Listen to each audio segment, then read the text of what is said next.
Hello everyone, কেমন আছো তোমরা সবাই? আমি কণিকা আর তোমাদের সবাইকে অনেক অনেক স্বাগত আমার নতুন একটা ব্লগে। মনে হয় আমি অলমোস্ট 2 বছর পরে একটা লং ব্লগটা এবার তোমাদের সঙ্গে শেয়ার করব যে আমি 2 বছর মতো কেন কোনো বড় ব্লগ দিইনি।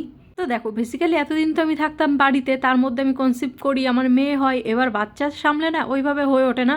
আর এইখানেও কিন্তু আমি তোমাদের সাথে এই যে শেয়ার করছি যে আমি বাচ্চাকে নিয়ে কিভাবে সামলাচ্ছি বা কিছু, তবে কিন্তু আমি বাচ্চাকে নিয়ে কিভাবে সামলাচ্ছি সেটা আমার দ্বারা ভিডিও করা হয়তো সম্ভব না। লং ব্লগ তো নাই, শর্ট ভিডিও যাই একটু অর্ধেক করি। আজকে আমার মেয়েকে কিন্তু নিচে নিয়ে গেছে ওই দিদিভাইরা একটু, সে কারণে আমি সাহস করলাম যে চলো তোমাদের সাথে এই সুযোগে একটা ব্লগ ভিডিওই শেয়ার করি। অন্য অন্য দিনগুলো কিন্তু আমার কাছেই থাকে এবং আমি ওকে নিয়েই এইভাবে অনেক ঝামেলা পোয়াতে পোয়াতে কাজবাজগুলো করি। ভাই বোন আমাকে জিজ্ঞেস করেছিল যে আমার বাচ্চার জন্য আমি কি প্রোডাক্ট ইউজ করি এবং কি খাবার খেতে দিই। তো আমি কিন্তু ওর শ্যাম্পু সাবান সব কিছু কিন্তু সেটাফিলের ব্যবহার করি, বাট লোশনটা আমি এখন সেটাফিলের ব্যবহার করছি, কিন্তু আগে যে টাইমের ভিডিও সেটা কিন্তু আমি আগে হিমালয়ের ব্যবহার করতাম। আর হ্যাঁ, এই ভিডিওটা কিন্তু অনেক আগের। আমার মেয়ের চুলের অবস্থা দেখলে বুঝতে পারবে, যারা রিসেন্ট ভিডিও দেখছো আমার, তারা কিন্তু অবশ্যই নোটিস করবে জিনিসটা।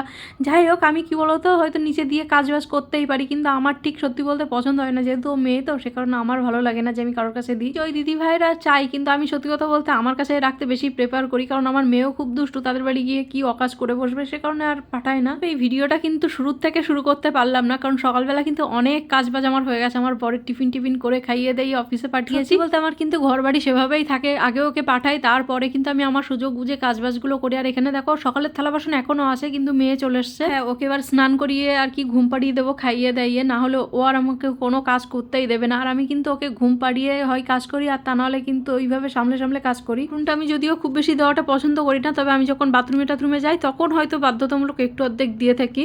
জানো তো, আমি বাড়িতে যখন ছিলাম তখন একটা দুটো লং ব্লগ বানিয়েও ছিলাম, কিন্তু আমার স্টোরেজ ফুল হয়ে গেছিলো, এডিট করার সময় পাইনি সেভাবে, সে কারণে সেগুলো ডিলিট করে দিয়েছি। তবে হ্যাঁ, এই ব্লগটাতে তোমাদের ভালোবাসা যদি আমি পাই তাহলে অবশ্যই আমি কিন্তু যতই কষ্ট হোক এরম ভিডিও দেওয়ার চেষ্টা করব। আর হ্যাঁ, তোমরা কিন্তু অবশ্যই কমেন্ট করো যে এই ভিডিওটা তোমাদের কেমন লাগলো। অনেক দিন পর যেহেতু করছি, আমার নিজেরও একটু কনফিউশন আছে যে আমি কেমন ভিডিও করছি। আর এখানে পাকাটা দেখে বুঝতেই পারছো, তখন কিন্তু একটু হাওয়াটাও প্রয়োজন ছিল। সত্যি কথা বলতে এই ভিডিওটা কিন্তু অনেক দিন আগে বানানো আর কি, আমার খেয়ালই ছিল না, স্টোরেজ ফুল হয়ে গেছিলো, ডিলিট করতে গিয়ে কিছু ভিডিও এটা পেয়েছি। আর আমার মেয়েকে কিন্তু স্যারেলাক, আমি এই স্যারেলাকটা খাওয়াই। আমার বাচ্চাও তো রোগা কেন, তোমাদের মধ্যে কেউ একজন প্রশ্ন করেছিল। তবে কি বলতো, সত্যি কথা বলতে আমাদের যতটুকু সামর্থ্য আমরা ভালো খাওয়ানোরই চেষ্টা করি, কিন্তু ওনা খুব দুষ্ট, এক জায়গাতে বেশিক্ষণ থাকতেই পারে না, মানে যতক্ষণ জেগে থাকে ততক্ষণ তো দুষ্টুমি করে, আর ঘুমটাও ওর অনেকটা কম। অনেকেই আছে এটা ওটা দামি দামি কিছু খাইয়ে হচ্ছে মোটা করে। তো আমি ডাক্তারের সাথে এই বিষয়ে সত্যি কথা বলতে একটা টাইম পর গিয়ে কথা বলেছি, ডাক্তার কিন্তু আমার বাচ্চার অ্যাক্টিভিটি শুনে বলেছে, না কণিকা, তোমার বাচ্চা এটাতেই ভালো, এই যে সুস্থ আছে খেলাধুলো করছে এটাই ভালো। অনেক বাচ্চা তো এত অ্যাক্টিভ থাকেও না, আমার বাচ্চা যত অ্যাক্টিভ থাকবে মনে করবে ও ততই সুস্থ, তাই সে রোগাই হোক না কেন। যেসব বাচ্চা রোগা হয় তারা কিন্তু অতিরিক্ত অ্যাক্টিভ হয়, সে কারণে আর কি সুস্থ থাকে।